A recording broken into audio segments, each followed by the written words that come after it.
नमस्कार दोस्तों, मैं रेनू शाही और आज मैं आपको एक ऐसे कलाकार से मिलवाना चाहती हूँ जो दूर से आके जयपुर में अपने कार्य को प्रसारित करना चाहते हैं और कला की सेवा करना चाहते हैं। नमस्कार संदीप जी। नमस्ते। हाँ, पहले तो आप ये बताइए कि आपका जयपुर आने का जो कारण है वो क्या है? मैंने यहाँ पर खुद की एकेडमी शुरू करने का एक प्लान किया था। काफ़ी टाइम से चल रहा है, तकरीबन 4-5 साल से मेरा ये प्लान चल रहा था मेरा। बट फाइनली अब मैं उस प्लान को पूरा करने का समय शायद अब आ चुका है। तो अब मैं खुद का अपना एकेडमी ये दिसंबर में 2022 में ये दिसंबर में मैं स्टार्ट करना चाहता हूँ यहाँ पर। तो प्लान तो काफ़ी पहले से था, तो और भी सिटीज़ वगैरह थी, बट मैंने उसके लिए जयपुर को चुना। ऐसा जयपुर को चुनने के पीछे कारण, सबसे बड़ा जो कारण था, क्योंकि मैं काफ़ी सालों से यहाँ आ रहा हूँ, मैं सर्वे कर रहा हूँ, काफ़ी चीज़ों पे मैं स्टडी कर रहा हूँ। तो मैंने यहाँ देखा है कि बेसिकली पोर्ट्रेट करने वाले काफ़ी लोग होंगे यहाँ पर, मगर मैंने ये देखा है कि पोर्ट्रेट सिखाने वाले लोग नहीं हैं। जैसा बच्चों को काम सिखाना चाहिए, क्योंकि जैसा कि शायद आप जानती हैं, आपने भी देखा है कि मेरे 104 डेमो हो चुके हैं ऑल ओवर इंडिया घूम के। ऐसा है, तो मैं अलग अलग स्टेट में जाता हूँ। तो मैंने एक चीज़ देखा है कि बच्चों को सीखने की बहुत नहीं जो ज़रूरत है। एकेडमी में सिखाते हैं, मगर वहाँ थियरी बेस ज़्यादा होता है, वहाँ पे प्रैक्टिकली बहुत कम होता है, यानी बच्चे उस हिसाब से नहीं सीख पाते हैं। तो उस हिसाब से मैं अलग अलग जगह पे जाता हूँ, और मैंने कई आर्ट फेयर्स और कई आर्ट गैलरीज़ और बहुत सारे मीन्स ऐसे आर्ट शोज़ वगैरह जो होते हैं, वहाँ पे मैं जाके मैं डेमोज़ वगैरह करता हूँ। तो डेमोज़ भी काफ़ी कर लिए मैंने। तो अब मैंने सोचा कि डेमो की जगह पे किसी एक जगह पे रुक के अब उस पे काम किया जाए। तो फिर मैंने सोचा कि एक एकेडमी स्टार्ट की जाए। ऐसा है, जिससे वैसे तो काफ़ी एकेडमियाँ वगैरह होगी करके, पर उसमें अलग अलग काम सिखाते हैं, लैंडस्केप सिखाते हैं, वाटर कलर सिखाते हैं, सारी चीज़ें। बट हमारे यहाँ पे ये चीज़ें भी होगी, हम भी लैंडस्केप यानी वाटर कलर सारी चीज़ें सिखाएंगे, चारकोल से लेके outdoor indoor study, sketching, live sketching वगैरह एवरीथिंग हम लोग भी सारी चीज़ें सिखाएंगे। मगर जो मेरा मेन फोकस है वो पोर्ट्रेट का है। पोर्ट्रेट का इसके लिए है क्योंकि पोर्ट्रेट आपको रोज़गार देता है। वो कैसे, मैं आपको एक बहुत छोटे से मैं समझाता हूँ। जैसे कि दुनिया में हर इंसान रोज़ पैदा भी हो रहा है और रोज़ इंसान मर भी रहे। आज एक छोटे बच्चे का भी अगर पैदा होता है तो लोग उसको भी सेलिब्रेट करते हैं।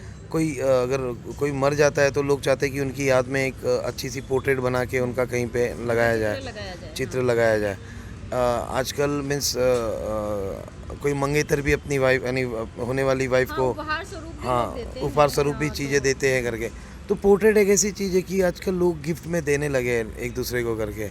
ऐसा है, तो इसके लिए मैंने सोचा कि रोज़मर्रा की ज़िंदगी से भी जुड़ी हुई चीज़ें लोग आजकल उसको एक ट्रेंड की तरह ले रहे हैं। तो क्यों ना अगर पोर्ट्रेट सीखा जाए, अगर बच्चे पोर्ट्रेट सीखे तो वो एज ए उनका एक प्रोफेशन, यानी एक दो हाँ इनकम भी आनी शुरू हो जाएगी उससे, उनको काम भी मिलेगा। ऐसा है, और पोर्ट्रेट तो आपको पता ही है, वैसे हमारी रीढ़ की हड्डी है। पोर्ट्रेट जो भी आप देखते हैं करके, कि रियलिस्टिक हो या पोर्ट्रेट हो, ये हमारी रीढ़ की हड्डी है आर्ट की।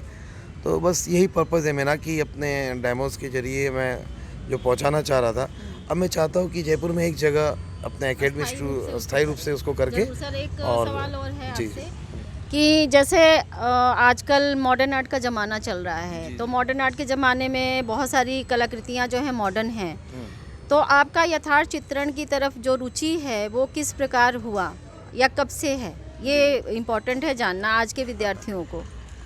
मैं दरअसल बताता हूँ, मैं भी एक कंटेम्प्रेरी आर्टिस्ट ही हूँ, और वैसे वर्सटाइल हूँ। मैं सभी स्टाइल में काम करना पसंद करता हूँ।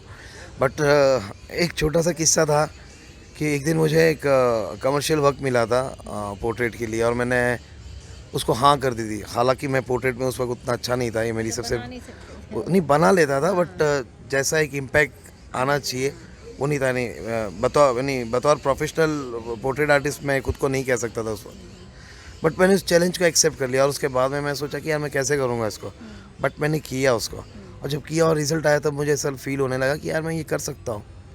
ऐसा है, तब फिर मैंने सोचा कि इसको जारी रखना चाहिए, और फिर करते करते करते करते इसमें और भी खूबसूरती आती गई, और बतौर पोर्ट्रेट आर्टिस्ट भी लोग मुझे जानने लगे। एक सवाल और था कि आप काम तो कर रहे हैं, लेकिन क्या अलग से भी अभ्यास करते हैं अपने कला को जीवित रखने के लिए? बिल्कुल बिल्कुल बिल्कुल। जैसे मैं आपको बताता हूँ कि जब पोर्ट्रेट का मैंने स्टार्ट किया था, तब मैं स्ट्रोक्स, ब्रश को पकड़ने के बहुत सारे जो तरीके हैं, जैसे हम किसी को काम करते हुए देखते हैं, किसी आर्टिस्ट को हम काम करके देखते हैं, तो हमको पता रहता है कि जो कुछ जैसे बेसिक्स ब्रश पकड़ने की जो स्टाइल होती है वो तो हमको सबको पता है, पर ऐसी कोई स्टाइल की यार जिस पे थोड़ा चैलेंजेस हो, तो उस तरह की स्टाइल में ब्रश को पकड़ के काम करना, उस तरह से स्ट्रोक्स लेना, रिवर्स स्ट्रोक, जैसे ऐसे पकड़ के रिवर्स स्ट्रोक्स, इस तरह के यानी।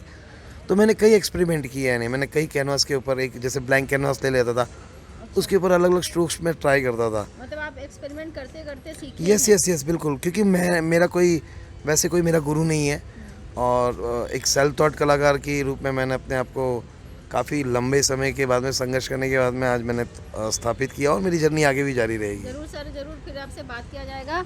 मैं बताना चाह रही थी कि संदीप जी स्वयं शिक्षित कलाकारों में से हैं और इन्होंने इसके लिए निरंतर अभ्यास किया है, और इस समय वर्तमान में अभी हम लोग जवाहर कला केंद्र जयपुर में हैं, और कला महोत्सव में इन्होंने अपनी पेंटिंग्स की एग्जीबिशन लगा रखी है जो सभी दर्शकों को मोहित कर रही है।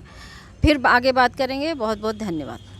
तो दोस्तों, इसी तरह की लेटेस्ट अपडेट्स पाने के लिए आप हमारे YouTube चैनल को सब्सक्राइब करें A1 राजस्थानी। और इसके अलावा आप हमें Facebook पे भी सर्च कर सकते हैं राजस्थानी, करें A1 राजस्थानी। वहां जाकर आप हमारे पेज को लाइक कर सकते हैं और वीडियो को शेयर करना ना भूलें।